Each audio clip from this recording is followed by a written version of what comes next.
কোরবানি কবুল হওয়ার জন্য 4টি শর্ত রয়েছে। 1 নম্বর শর্ত হলো আপনার আমার নিয়তকে খালেস করতে হবে। আল্লাহ তাআলা নিজেই কালামুল্লাহ শরীফের মধ্যে বলেছেন, লা ইয়ানালুল্লাহু লুহুমুহা ওয়ালা দিমাউহা ওয়ালাকিন ইয়ানালুহুত তাকওয়া মিনকুম। আল্লাহ রাব্বুল আলামিন বলেন, তোমরা যে পশুকে কুরবানি করো সেই পশুর রক্ত, মাংস, হাড্ডি কোনো কিছুই আমার নিকট পৌঁছায় না, শুধুমাত্র কেবলমাত্র তোমাদের তাকওয়া, তোমাদের খোদা বিরুতা আমার নিকট পৌঁছে যায়। আল্লাহ নবী সাল্লাল্লাহু আলাইহি ওয়াসাল্লাম এই বিষয়ে বলেছেন, ইন্নামাল আমালু বিন্নিয়াত।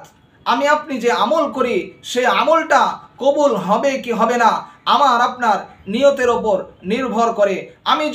আপনি যদি আল্লাহ তাআলার জন্য করি তাহলে সেই আমলটা আল্লাহর দরবারে পৌঁছে যায়।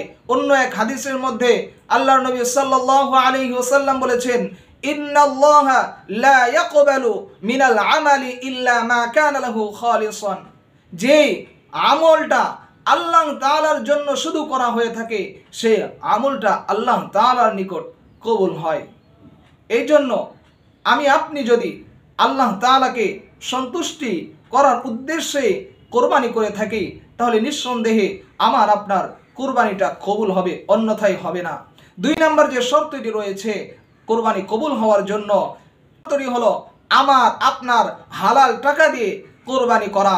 আমার আপনার যদি হারাম টাকা দিয়ে আমি আপনি কোরবানি করি তাহলে সেই কোরবানিটাও আল্লাহ তাআলার নিকট কবুল হবে না। এই জন্য সব থেকে নিরাপদ হচ্ছে একাকী কোরবানি করা। কারণ শরীকের সাথে কোরবানি করলে অনেক সময় দেখা যায় যে তাদের যে টাকাগুলো রয়েছে সেগুলো হারাম। এই জন্য সব থেকে নিরাপদ হলো একাকী কোরবানি করা।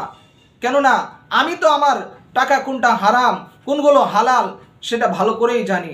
3 নম্বর যে শর্তটি রয়েছে সেটা হলো সুন্নাহ পদ্ধতিতে আমার আপনার কোরবানিটা করা। কোরবানি করার সময় একটি সাধারণত ভুল করে থাকি যে অনেক সময় হুজুর একটু করা মাত্রই কসাই বলে, হুজুর আপনি সরে যান, বাকিটা আমি দেখে নিচ্ছি।